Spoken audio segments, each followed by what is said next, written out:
Sachal news net work کی videos میں خوش آمدید۔ ناظرین، ویڈیو سے متعلق اپنی قیمتی رائے کا اظہار کمنٹ باکس میں ضرور کریں اور چینل کو سبسکرائب کریں۔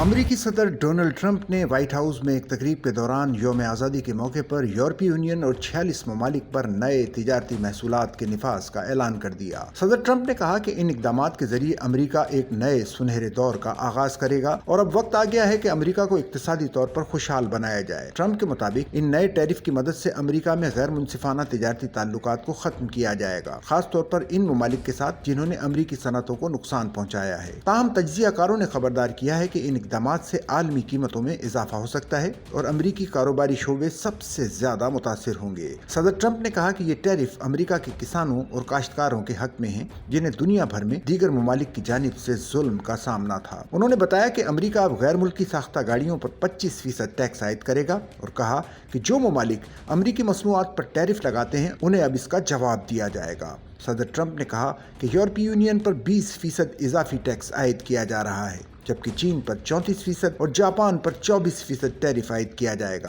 اس کے علاوہ بھارت پر 26%، اسرائیل پر 17% اور برطانیہ پر 10% ٹیرف لگایا جائے گا۔ امریکی مصنوعات پر 58% ٹیرف عائد کرنے والے پاکستان کے حوالے سے امریکی صدر نے کہا کہ اب پاکستان پر 29% ٹیرف عائد کیا جائے گا۔ اس کے علاوہ ترکیہ، سعودی عرب، قطر اور افغانستان پر 10% اضافی ٹیرف عائد کرنے کا بھی اعلان کیا گیا ہے۔ ویتنام پر 46%، تائیوان پر 32%، جنوبی کوریا پر 25%، تھائی لینڈ پر 36%، سوئٹزرلینڈ پر 31%، انڈونیشیا پر 32% اور ملائیشیا پر 24% ٹیرف عائد کیے گئے ہیں۔ بنگلہ دیش پر 37%، کمبوڈیا پر 49%، جنوبی افریقہ پر 30%، برازیل اور سنگاپور پر 10% ٹیرف عائد ہوں گے۔ یہ اقدامات امریکی تجارتی تعلقات میں عدم توازن کو درست کرنے اور ملکی صنعتوں کے تحفظ کے لیے اٹھائے گئے ہیں۔ تاہم عالمی تجزیہ کاروں کا کہنا ہے کہ ان فیصلوں سے عالمی قیمتوں پر اثرات مرتب ہو سکتے ہیں۔ اس کے علاوہ امریکی صدر نے کہا کہ حاصل شدہ محصولات کو امریکہ میں ٹیکس کی شرح کو کم کرنے کے لیے استعمال کیا جائے گا۔